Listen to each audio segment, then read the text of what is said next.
സ്തുതിയായിരിക്കട്ടെ. പ്രിയ സഹോദരങ്ങളെ, വിശുദ്ധ ലൂക്കായുടെ സുവിശേഷം 17-18 അധ്യായങ്ങളിലെ പ്രധാന ചോദ്യങ്ങളും അവയുടെ ഉത്തരങ്ങളും നിങ്ങളുടെ പൂർണ്ണമായ സഹകരണം പ്രതീക്ഷിച്ചുകൊണ്ട് ഒത്തിരി സ്നേഹത്തോടെ നമുക്ക് വചനഭാഗം നോക്കാം. അധ്യായം 17. ചോദ്യം 1. എന്ത് ഉണ്ടായിരിക്കുക അസാധ്യം എന്നാണ് ഈശോ ശിഷ്യന്മാരോട് പറഞ്ഞത്? ദുഷ്പ്രേരണകൾ. വാക്യം 17:1. ചോദ്യം 2. ദുഷ്പ്രേരണകൾ ആരുമൂലം ഉണ്ടാകുന്നുവോ അവന് ഡാഷ് എന്നാണ് ഈശോ പറഞ്ഞത്? ദുരിതം. വാക്യം 17:1. 3. ഈ ചെറിയവരിൽ ഒരുവന് ഡാഷ് നൽകുന്നതിനേക്കാൾ നല്ലത് കഴുത്തിൽ തിരികല്ല് കെട്ടി കടലിൽ എറിയപ്പെടുന്നതാണ്. വാക്യം 17:2. ഉത്തരം ദുഷ്പ്രേരണ. 4. നിന്റെ സഹോദരൻ തെറ്റ് ചെയ്താൽ അവനെ എന്ത് ചെയ്യണമെന്നാണ് ഈശോ പറഞ്ഞത്? ശാസിക്കുക. 17:3. 5. 7 പ്രാവശ്യം തെറ്റ് ചെയ്യുകയും 7 പ്രാവശ്യം തിരികെ വന്നു പശ്ചാത്തപിക്കുന്നുവെന്ന് പറഞ്ഞാൽ എന്ത് ചെയ്യണം? ഉത്തരം ക്ഷമിക്കണം. 17:4. 6. ഞങ്ങളുടെ വിശ്വാസം വർദ്ധിപ്പിക്കണമേ, ഇങ്ങനെ കർത്താവിനോട് പറഞ്ഞത് ആരാണ്? അപ്പസ്തോലന്മാർ. 17:5. 7. എത്രത്തോളം വിശ്വാസമുണ്ടെങ്കിൽ എന്നാണ് കർത്താവ് പറഞ്ഞത്? കടുകുമണിയോളം. 17:6. 8. ഞങ്ങൾ പ്രയോജനമില്ലാത്ത ദാസന്മാരാണ്, കടമ നിർവഹിച്ചതേ ഉള്ളൂ എന്ന് പറയുവിൻ എന്ന് ഈശോ ആരോടാണ് പറഞ്ഞത്? ശിഷ്യന്മാരോട്. 9. എവിടേക്കുള്ള യാത്രയിലാണ് യേശു സമരിയയ്ക്കും ഗലീലയ്ക്കും മധ്യേ കടന്നുപോയത്? ഉത്തരം ജെറുസലേമിലേക്കുള്ള. 17-11 വാക്യം. ചോദ്യം 10. ഈശോ ജെറുസലേമിലേക്ക് പോകുന്ന വഴി ആരാണ് സ്വരമുയർത്തി യേശുവേ ഗുരു, ഞങ്ങളിൽ കനിയണമേ എന്ന് അപേക്ഷിച്ചത്? ഉത്തരം 10 കുഷ്ഠരോഗികൾ. വാക്യം 17-12. 11. യേശു കുഷ്ഠരോഗികളോട് എന്താണ് പറഞ്ഞത്? ഉത്തരം പോയി നിങ്ങളെ തന്നെ പുരോഹിതന്മാർക്ക് കാണിച്ചു കൊടുക്കുവിൻ. 12. 10 കുഷ്ഠരോഗികളിൽ സുഖം പ്രാപിച്ചതെന്നറിഞ്ഞ് യേശുവിനോട് നന്ദി പറയാൻ തിരികെ വന്നത് ആര്? സമരിയക്കാരൻ. 13. എഴുന്നേറ്റ് പോകുക, നിന്റെ വിശ്വാസം നിന്നെ രക്ഷിച്ചിരിക്കുന്നു. ആരോടാണ് കർത്താവ് ഇങ്ങനെ പറഞ്ഞത്? സാഷ്ടാംഗം പ്രണമിച്ച് നന്ദി പറഞ്ഞ സമരിയക്കാരനോട്. 14. ആർക്കാണ് തിരികെ വന്ന് ദൈവത്തെ മഹത്വപ്പെടുത്താൻ തോന്നിയത്? വിജാതിയന്. 17-18. 15. ദൈവരാജ്യം എപ്പോഴാണ് വരുന്നതെന്ന് ആരാണ് ഈശോയോട് ചോദിച്ചത്? ഫരിസേയർ. വാക്യം 17-20. ചോദ്യം 16. പ്രത്യക്ഷമായ അടയാളത്തോടു കൂടി അല്ല എന്ത് വരുന്നതെന്നാണ് ഈശോ പറഞ്ഞത്? ദൈവരാജ്യം. 17-20. ചോദ്യം 17. ദൈവരാജ്യം എവിടെ ഉണ്ടെന്നാണ് കർത്താവ് പറഞ്ഞത്? ഉത്തരം നിങ്ങളുടെ ഇടയിൽ തന്നെ ഉണ്ട്. വാക്യം 17-21. 18. തൻ്റെ ദിവസത്തിൽ മനുഷ്യപുത്രൻ്റെ ആഗമനം എങ്ങനെ ആണെന്നാണ് കർത്താവ് പറഞ്ഞത്? ഉത്തരം മിന്നൽ പിണർ പ്രകാശിക്കുന്നത് പോലെ. 17-24. ചോദ്യം 19. എന്നാൽ ആദ്യമേ അവൻ വളരെ കഷ്ടതകൾ സഹിക്കുകയും ആരാൽ ഉപേക്ഷിക്കപ്പെടുകയും വേണ്ടിയിരിക്കുന്നു എന്നാണ് പറഞ്ഞത്? ഈ തലമുറയാൽ. 17-25. ചോദ്യം 20. നോഹയുടെ ദിവസങ്ങളിൽ സംഭവിച്ചത് എങ്ങനെയോ അങ്ങനെയായിരിക്കും ആരുടെ ദിവസങ്ങളിലും? ഉത്തരം മനുഷ്യപുത്രൻ്റെ. 17-26.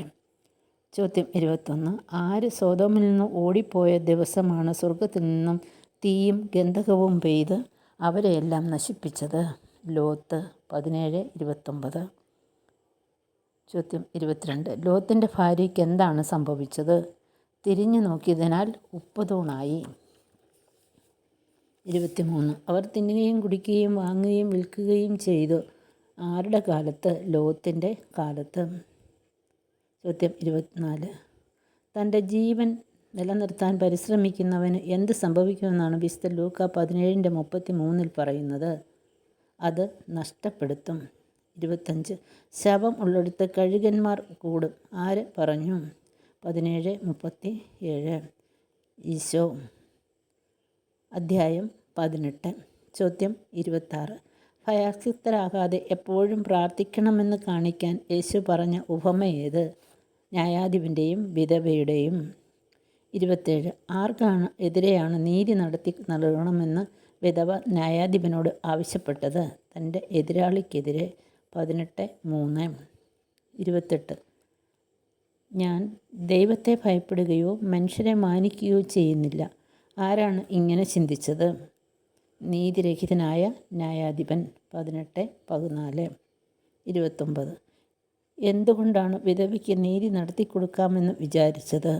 ശല്യപ്പെടുത്തുന്നതുകൊണ്ട്. വാക്യം 18:5. 30. കർത്താവ് പറഞ്ഞു, നീതിരഹിതനായ ന്യായാധിപൻ പറഞ്ഞത് ശ്രദ്ധിക്കുവിൻ. എന്താണ് ന്യായാധിപൻ പറഞ്ഞത്? അവൾ എന്നെ അസഹ്യപ്പെടുത്തുന്നതുകൊണ്ട് ഞാൻ അവൾക്ക് നീതി നടത്തിക്കൊടുക്കും. 31. രാവും പകലും തന്നെ വിളിച്ച് കരയുന്ന തൻ്റെ തിരഞ്ഞെടുക്കപ്പെട്ടവർക്ക് ആര് നീതി നടത്തി കൊടുക്കുകയില്ലേ എന്നാണ് യേശു ചോദിച്ചത്. ദൈവം. 18:7. 32. മനുഷ്യപുത്രൻ വരുമ്പോൾ ഭൂമിയിൽ എന്ത് കണ്ടെത്തുമോ എന്നാണ് കർത്താവ് ചോദിക്കുന്നത്. വിശ്വാസം. വാക്യം 18:8. 32. സ്വയം ന്യായീകരിക്കുന്നത് ആരാണെന്ന് കാണിക്കാൻ കർത്താവ് പറഞ്ഞ ഉപമ ഏത്? ഫരിസ്യരുടെയും ചുങ്കക്കാരൻ്റെയും ഉപമ. ഫരിസ്യൻ്റെയും ചുങ്കക്കാരൻ്റെയും ഉപമ. 34. തന്നെ ഉയർത്തുന്നവൻ താഴ്ത്തപ്പെടും, തന്നെ താഴ്ത്തുന്നവൻ ഉത്തരം ഉയർത്തപ്പെടും. 18:4. 18:14. 35. എന്തിനാണ് യേശുവിൻ്റെ ശിഷ്യന്മാർ ജനത്തെ ശകാരിച്ചത്? ശിശുക്കളെ യേശുവിൻ്റെ അരികിൽ കൊണ്ടുവരുന്നതിന്. വാക്യം 18:15. 36. ശിശുക്കളെ അനുഗ്രഹിക്കുന്നതിന് കൊണ്ടുവന്നവരെ ശകാരിച്ചതിന് ഈശോ ശിഷ്യന്മാരോട് എന്താണ് പറഞ്ഞത്? ശിശുക്കൾ എൻ്റെ അടുക്കൽ വരാൻ അനുവദിക്കുക. 37. ദൈവരാജ്യം ആരെപ്പോലെ ഉള്ളവരുടേതാണെന്നാണ് ഈശോ ശിഷ്യന്മാരോട് പറഞ്ഞത്? ശിശുക്കളെപ്പോലെ ഉള്ളവരുടെ. 38. നല്ലവനായ ഗുരു, നിത്യജീവൻ അവകാശമാക്കാൻ ഞാൻ എന്ത് ചെയ്യണം എന്നാണ് ഈശോയോട് ആരാണിങ്ങനെ ചോദിച്ചത്? ഒരു അധികാരി. വാക്യം 18:18. 39. ആരാണ് നല്ലവനെന്നാണ് ഈശോ പറഞ്ഞത്? ദൈവം. 40. നിനക്കൊരു കുറവുണ്ട്, നിനക്കുള്ളതെല്ലാം വിറ്റ് ദരിദ്രർക്ക് കൊടുക്കുക, അപ്പോൾ സ്വർഗത്തിൽ നിനക്ക് നിക്ഷേപമുണ്ടാകും. യേശു ആരോടാണ് ഇങ്ങനെ പറഞ്ഞത്? ധനികനോട്. 18:32. ചോദ്യം 41. ധനികൻ സ്വർഗരാജ്യത്തിൽ പ്രവേശിക്കുന്നതിനേക്കാൾ എളുപ്പം എന്താണെന്നാണ് ഈശോ പറഞ്ഞത്? ഒട്ടകം സൂചിക്കുഴയിലൂടെ കടന്നു പോകുന്നത്. ഇവിടെ നമ്മൾ ശ്രദ്ധിക്കേണ്ട ഒരു കാര്യം, തുണി തയ്ക്കുന്ന ചെറിയ സൂചിയുടെ കാര്യമല്ല ഈശോ പറഞ്ഞത്. അങ്ങനെ ഒരു വ്യാഖ്യാനം ഒരു പ്രസംഗത്തിൽ നിന്നും കേൾക്കാൻ ഇടയായി. എന്നാൽ സത്യം ഇതാണ്. ജെറുസലേമിൽ അജകപാടത്തിനടുത്ത് ഒരു ഗേറ്റുണ്ട്. അതിൽ സൂചിക്കുഴയുടെ ആകൃതിയാണ്. അതിലൂടെ മനുഷ്യന് കടക്കാം, എന്നാൽ ഒട്ടകത്തിന് കടക്കാൻ സാധിക്കുകയില്ല. അതുകൊണ്ടാണ് ഈശോ അങ്ങനെ പറഞ്ഞത്. തിരുവചനം പഠിക്കുമ്പോൾ ഇങ്ങനെ കുറേ സത്യങ്ങൾ കൂടി നമ്മൾ അറിയണം. സംശയമുള്ളവർ ഇംഗ്ലീഷ് ബൈബിൾ നോക്കുക, ഗൂഗിൾ സെർച്ച് ചെയ്ത് നോക്കുക. 42. ഈ കാലത്ത് തന്നെയും അനേകം മടങ്ങും വരാനിരിക്കുന്ന കാലത്തും നിത്യജീവനും ലഭിക്കുന്നത് എങ്ങനെ ഉള്ളവർക്കെന്നാണ് ഈശോ പറഞ്ഞത്? സ്വന്തമായതെല്ലാം ഉപേക്ഷിക്കുന്നവർക്ക്. 43. ഈശോ 12 ശിഷ്യന്മാരെ വിളിച്ച് എന്താണ് പറഞ്ഞത്? ഉത്തരം നമ്മൾ ജെറുസലേമിലേക്ക് പോകുന്നു. 44. ജെറുസലേമിലേക്ക് പോകുന്നതിന് മുമ്പ് ഈശോ എന്താണ് പ്രവചിച്ചത്? പീഡാനുഭവവും ഉത്ഥാനവും. 3-ാം പ്രവചനം. 45. മനുഷ്യപുത്രനെപ്പറ്റി ആര് എഴുതപ്പെട്ടിയതെല്ലാം പൂർത്തിയാകേണ്ടിയിരിക്കുന്നുവെന്നാണ് ഈശോ പറഞ്ഞത്? പ്രവാചകന്മാർ. 18:31. ചോദ്യം 46. ഈ കാര്യങ്ങൾ ഒന്നും അവർ ഗ്രഹിച്ചില്ല. ഈ പറഞ്ഞതിൻ്റെ പൊരുൾ അവർക്ക് മനസ്സിലായില്ല. എന്താണ് ശിഷ്യന്മാർക്ക് മനസ്സിലാകാതിരുന്നത്? ഈശോയുടെ പീഡാനുഭവവും ഉത്ഥാനവും പ്രവചനം. അതായത് 18 മുതൽ 18-ാം അധ്യായം 32-33 വാക്യങ്ങൾ. 47. ഈശോ ജെറിക്കോയെ സമീപിച്ചപ്പോൾ ആരാണ് കണ്ടത്? ഒരു കുരുടനെ. ഒരു കുരുടൻ വഴിയരികിലിരുന്നു ഭിക്ഷയാചിക്കുന്നു. വാക്യം 18:35.